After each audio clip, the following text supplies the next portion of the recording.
기자님께서 쓰신 트럼프 청구서라는 책이 있습니다. 이 책에서 맞아요. 보면은 미중 갈등 등 앞으로 쟁점이 될 구체적인 사안에 대한 워싱턴 기류를 굉장히 자세히 다루셨습니다. 트럼프 2기 행정부 출범으로 미중 2차 패권 전쟁 본격화될 것 같은데요. 이 상황에서 양국의 미래 어떻게 보시나요?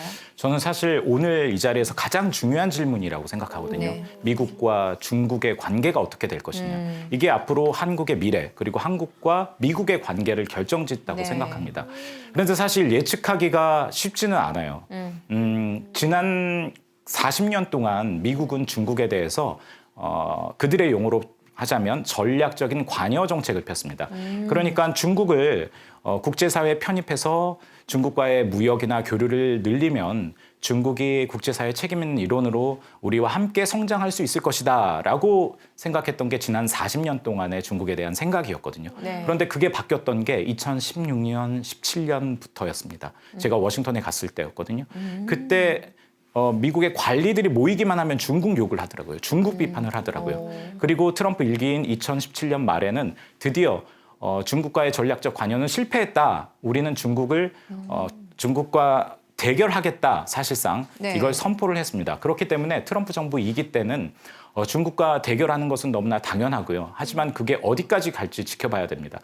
트럼프의 그 1기 때 경제통상 정책의 핵심 역할을 했던 로버트 라이트 하이저 전 무역대표부 대표는 이렇게 얘기를 했습니다. 중국을 미국에서 떼어놔야 된다. 그리고 중국을 국제사회에서 떼어놔야 된다. 결국은 중국과 결별하겠다라는 것이거든요. 과연 거기까지 갈 것인지 그러게요. 아니면 바이든 정부 2기 때 우리가 많이 들었을 텐데 디-리스킹.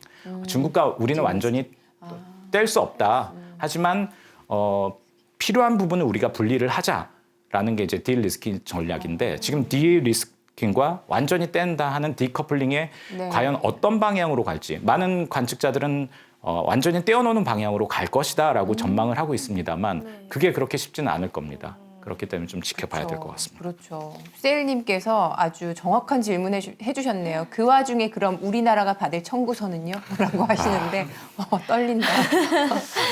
우리나라가 받을 청구서. 네. 앞서서도 얘기를 했습니다만 앞으로 미국은 중국과 관련돼서 동맹국, 우리나라를 비롯해서 일본, 필리핀 많은 동맹에게 여러 가지 것들을 요구할 겁니다. 과거에는 미국이 세계 경찰의 역할을 했잖아요. 네. 그런데 이제는 미국이 지쳤다는 거예요. 반면 한국, 일본 너네들은 우리 덕분에 잘 살게 되지 않았느냐 네. 이렇게 얘기를 하고 있잖아요. 그렇기 때문에 우리가 이 중국을 견제하는데 우리 혼자 할 수 없어. 같이 해야지. 한국 너네들 동맹이잖아. 우리 때문에 잘 살게 됐잖아. 우리 때문에 민주주의 이룩했잖아. 라는 얘기를 하면서 점점 더 부담을 지을 것입니다. 그걸 그들의 표현으로 하면 버든 쉐어링이라고 하거든요. 네. 그렇기 때문에 우리 앞으로 2기 때는 이 버든 쉐어링과 관련돼서 미국이 우리에게 방위비 분담금은 그중에 하나고요. 더 많은 것들을 요구할 것입니다. 경제 분야에서도 중국과 중요한 기술이나 교역은 하지 마라고 요구할 거고요. 그리고 중국을 견제하는 군사적인 협력에도 더 많은 역할을 해 이렇게 요구할 겁니다. 그런데 중요한 건 과연 그것이 우리의 국익인가? 미국에게는 국익이겠죠. 하지만 그것이 우리에게도 국익인가는 철저하게 좀 따져봐야 될 것이라고 생각합니다. 네. 그래서 저는 또 질문 드리고 싶은 게 기자님께서 예전에 그 백악관 국가안보회의 담당 기자로서 이제 트럼프 이 김정은 정상회담이라든가 또는 한반도 주요 이 외교안보 이슈에 대해서도 심층 보도를 하시지 않았습니까? 그래서 그 당시 그냥 간단한 질문인데 트럼프와 이제 김정은 두 사람과의 어떤 케미 이게 네. 아주 생생하게 그 현장의 모습을 보셨을 거라고 생각을 해요. 그 당시 모습 좀 떠오르는 게 있는 게 있다면 뭐가 있을까요?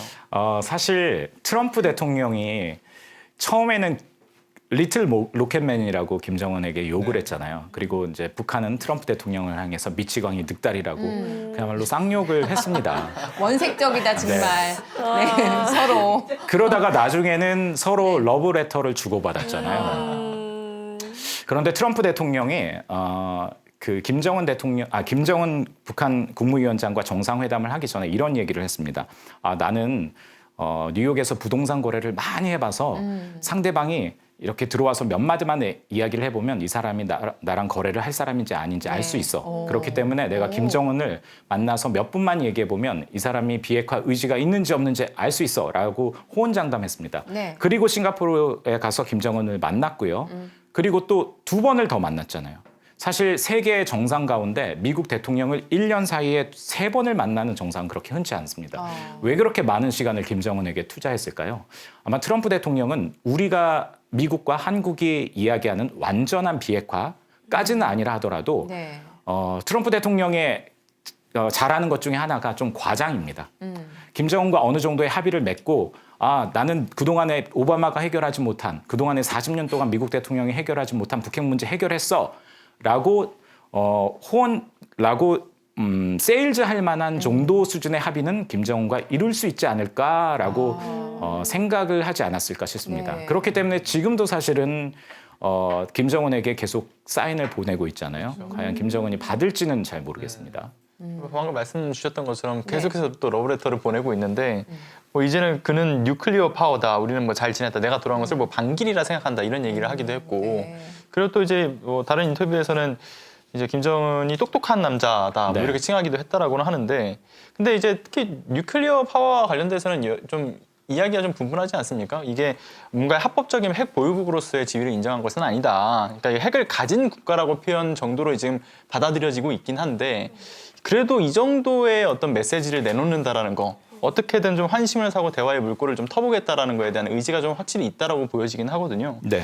그래서 이러한 어떤 트럼프 대통령의 어떤 의지 이런 거는 이제 기자님이 보셨을 때는 또 어떻게 해석하고 계신지도 궁금합니다. 트럼프 대통령은 분명히 김정은과 만나서 뭔가 합의를 이루고자 하는 것 같습니다.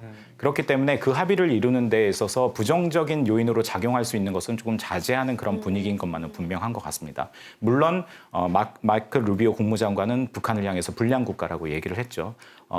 루비오 국무장관은 항상 북한이나 중국에 대해서 그렇게 강도 높은 이야기를 하는 정치인입니다. 그런데 조금 전에 이야기하신 뉴클리어 파워, 저도 이 이야기를 듣고 좀 주의 깊게 듣기는 했습니다. 왜냐하면은 북한이 핵을 가진 것은 분명합니다만 미국의 고위 관리들이 공식 석상에서 북한을 이야기할 때 이 뉴클리어 파워라는 표현은 사실 잘 쓰지는 않았거든요. 그런데 트럼프 정부 2기 들어서 국방장관과 트럼프 대통령이 연달아서 뉴클리어 파워라는 단어를 쓰고 있기 때문에 과연 이 단어가 조금 전에 얘기하셨던 것처럼 북한을 핵 보유국으로 인정하는 것을 내포하는지 아니면 그냥 단순히 쓴 것인지는 지금 판단하기는 어렵다고 생각하거든요. 하지만 이전에 하지 않았던 표현 방식, 수사는 조금 우리가 눈여겨볼 필요는 있다. 그 정도까지는 좀 얘기를 할 수 있을 것 같아요. 네.